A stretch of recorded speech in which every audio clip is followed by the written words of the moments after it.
turun ke makam Santo Petrus yang disebut juga ruang pengakuan Santo Petrus. Karena disitulah Santo Petrus menyatakan dirinya, memperlihatkan dirinya bahwa dia memang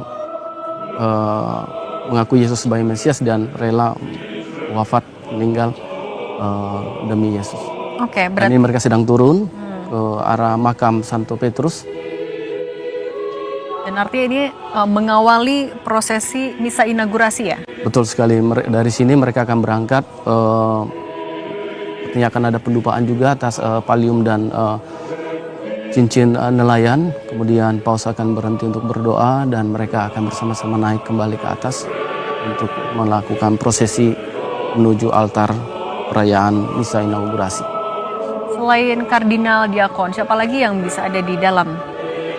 Di sini tentunya para petugas lain dan kepala dari pemimpin liturgi yang akan membantu para kardinal, Bapak Paus dan tugas lainnya untuk menunjukkan apa yang harus mereka lakukan tahap-tahap berikutnya. Oke. Dan biasanya berapa lama doa di makam Santo Petrus ini atau di bawah altar utama Basilika juga ini akan berlangsung? Ini tidak akan berlangsung lama, sebentar saja dan kemudian mereka langsung naik ke atas bersamaan. Oke. Dan artinya 132 kardinal ya, artinya semuanya hadir di sini?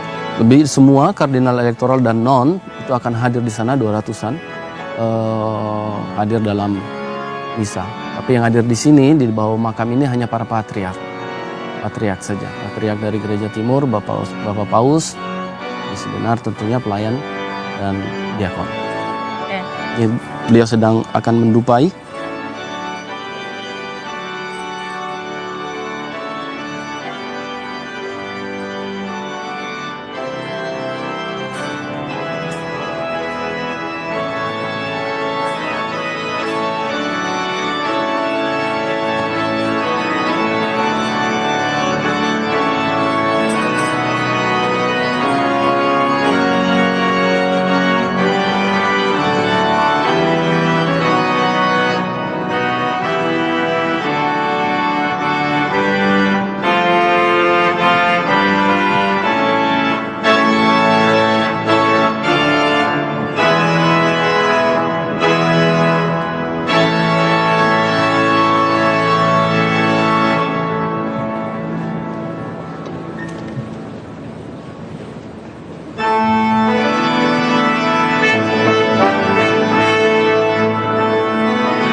Supra regnorum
lagu yang sedang kita dengarkan juga sama-sama ini apa maknanya?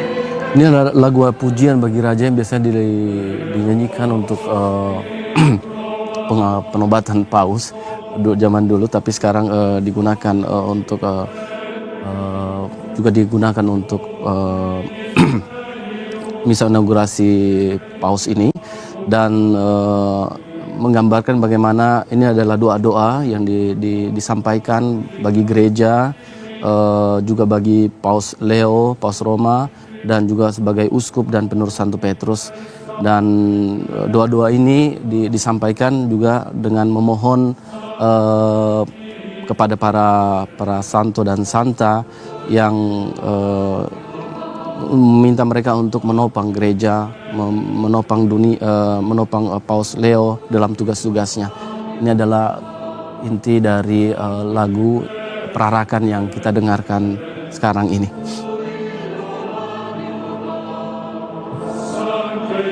Dan ini adalah nyanyian yang memang selalu diperdengarkan ketika inaugurasi paus artinya ya Mas ya? Ya, ini biasa digunakan untuk paus mengadakan misa inaugurasi. Ini kalau yang kita saksikan sedang menuju ke area luar artinya ya Mas? Sedang menuju ke lapangan Santo Petrus, kardinal dan patriark.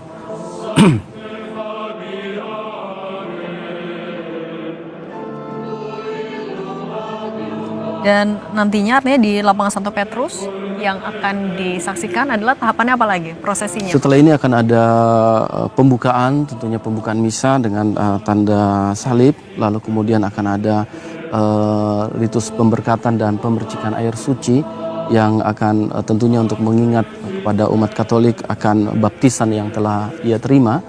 Setelah itu akan ada doa kolekta yang akan disampaikan oleh Bapak Paus, dan kemudian setelah itu akan kita memasuki liturgi sabda, di mana kita akan mendengarkan 3 bacaan. Bacaan pertama, kemudian dari Kisah Para Rasul bab 4, kemudian kita akan mendengar Mazmur 118, kemudian bacaan kedua akan ada 1 Petrus dari surat Rasul Petrus, dan bacaan ketiga yaitu Injil dari Injil Yohanes yang akan dibacakan dalam 2 bahasa, yaitu bahasa Latin dan bahasa Yunani. Nah, setelah ini baru akan ada ritus penumpangan, pemberian palium dan penyerahan cincin nelayan. Baru setelah itu akan ada juga ritus ketaatan pada paus yang biasanya zaman dulu itu di mana semua para kardinal datang untuk memberi hormat kepada Bapak Paus baru, tetapi tahun ini dengan beliau dia akan diwakilkan oleh 12 orang, ada dari uskup, ada imam, ada biarawan dan biarawati, dan juga kaum awam seperti pasangan suami istri dan anak-anak muda. Jadi mereka lah yang nanti akan mewakili seluruh umat Katolik yang untuk memberikan penghormatan, tanda ketaatan kepada Bapak Paus yang baru. Kenapa berbeda tahun ini Mas Erlin? Tahun ini berbeda karena memang mau menunjukkan kesederhanaan juga, saya rasakan, bagi keikutsertaan seluruh umat Allah dalam perayaan misa ini. Oke. Dan tidak hanya umat Katolik tapi juga pimpinan dunia ya, pimpinan negara-negara juga hadir dalam misa inaugurasi Paus Leo ke-14 di lapangan Santo Petrus Vatikan.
In nomine Patris et Filii et Spiritus Sancti.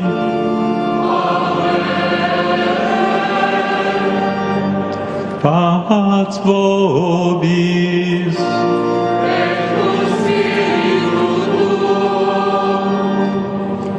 Fratelli e sorelle, in questo giorno fatto dal Signore, rinnoviamo la memoria del nostro battesimo attraverso il segno di quest'acqua con la quale saremo aspersi. Il Signore ci rinnovi interiormente per essere sempre fedeli allo Spirito Santo che ci è stato dato in dono.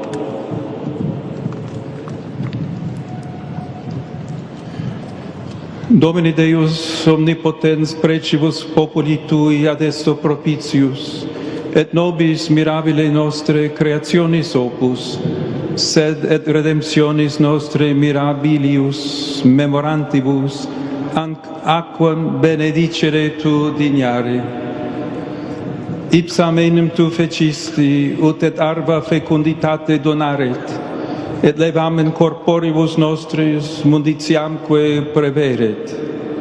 Aquam etiam Tue ministra misericordiae condidisti, nam per ipsam solvisti Tui populis servitutem, iliusque sitem in deserto sedasti, per ipsam novum fedus nunciaverunt profete, quod eras cum hominibus initurus, per ipsam denique, quam Christus in Jordane sacravit, corruptam naturae nostre substantiam, in regenerationis lavacro renovasti. Sit igitur ec aqua nobis, suscepti baptismatis memoria, et cum fratribus nostris, qui sunt in Paschate baptizati, gaudia nos tribuas sociare, per Christum Dominum nostrum. Amen.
Deus omnipotens nos a peccatis purificet, et per huius Eucharistiae celebrationem dignius nos redat, qui mense regni sui participes efficiamur.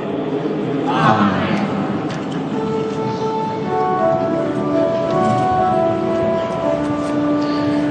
Gloria in excelsis Deo.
Oremos.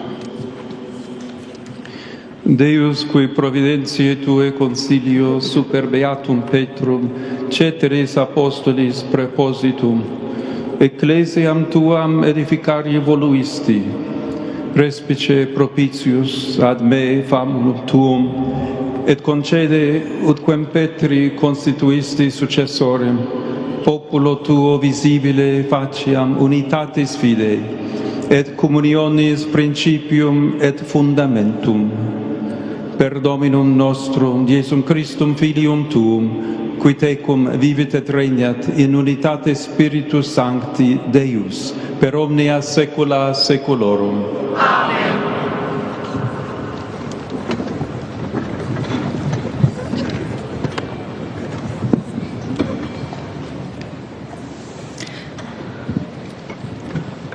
Lectura del libro de los Hechos de los Apóstoles. En aquellos días, lleno de Espíritu Santo, Pedro dijo: jefes del pueblo y ancianos, porque le hemos hecho un favor enfermo, nos interrogáis hoy para averiguar qué poder ha curado a ese hombre. Quede bien claro a todos vosotros y a todo Israel que ha sido el nombre de Jesucristo el Nazareno, a quien vosotros crucificasteis y a quien Dios resucitó de entre los muertos. Por este nombre se presenta este sano ante vosotros. Él es la piedra que desechasteis vosotros, los arquitectos, y que se ha convertido en piedra angular. No hay salvación en ningún otro, pues bajo el cielo no se ha dado a los hombres otro nombre por el que debamos salvarnos.